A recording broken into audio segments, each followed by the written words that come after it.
Okay, so I am going to show you today what you are going to be doing for day 3 and 4 of your masks. The first thing that you want to do is if you unfold these and kind of push this out, you'll begin to see kind of the shape of the mask and how that would go, the mouth and the nose and how it's curved so it can fit over the nose there. What we are going to do is we are going to fold the sides in. So you want to make sure you're doing this on the wrong side, which is going to be where that seam is. And you're going to fold over. And if you have an iron at home, you probably also want to press this 1/4 of an inch.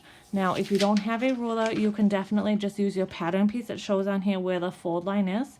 So just take that, mark it on your fabric, and then fold it over on that fold line. Again, try to press it, pin it, and then we'll sew it. So I'll be right back in just a second after I do that.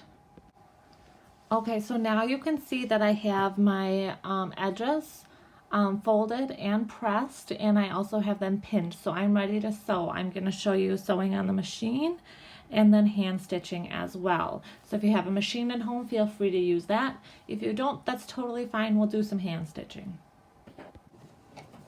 Okay, with my machine, I am just going to stitch a nice straight stitch, making sure that I am back stitching at the beginning and the end. And I just want to go nice and close to that edge.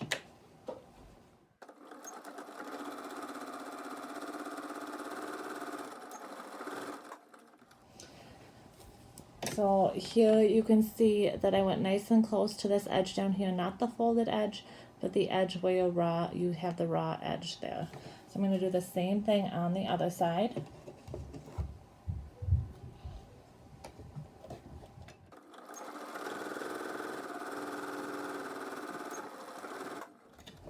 Okay, I'm done with that piece. I'm also going to do the other piece. Now we are going to spread this this part of the project out over 2 days. So if you wanted to wait and do this next piece tomorrow, that would be totally fine. Okay, so I have already threaded and knotted my needle. So now I'm going to do the same back stitch that we did the other day. I'm going to do right along this edge, and I want to go close to my raw edge here. Okay, making sure that I keep my stitch nice and tight as I'm doing this. Okay, I'm going to get this one done today, and I'm going to flip it over, and I'm going to do a back stitch on this side as well. Okay, I also need to do a back stitch on this piece, on this edge, nice and close to the raw edge, and on the other one as well. But again, this should take you 2 days. I don't want you to spend too much time on this and get overwhelmed. So this piece you can do tomorrow.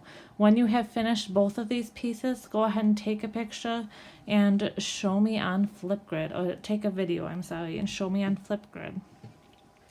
And again, the back stitch, I want to make sure that I'm starting on this side so that my knot is on this side. I'm going to start close to the edge, pulling it through. Okay, then I'm going to come back up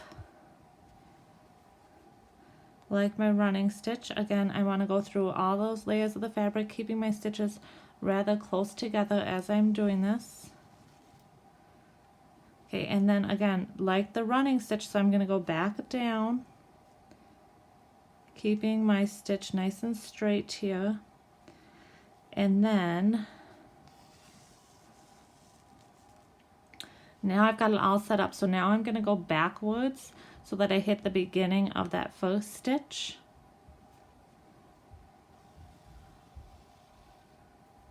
And then I'm going to go forwards here, going through all those layers of the fabric, keeping my stitches again nice and close together. And then going back to where the beginning of my last stitch was there. Again, I'm going to do both edges on this piece today and both edges on this piece tomorrow. Email me if you have any questions.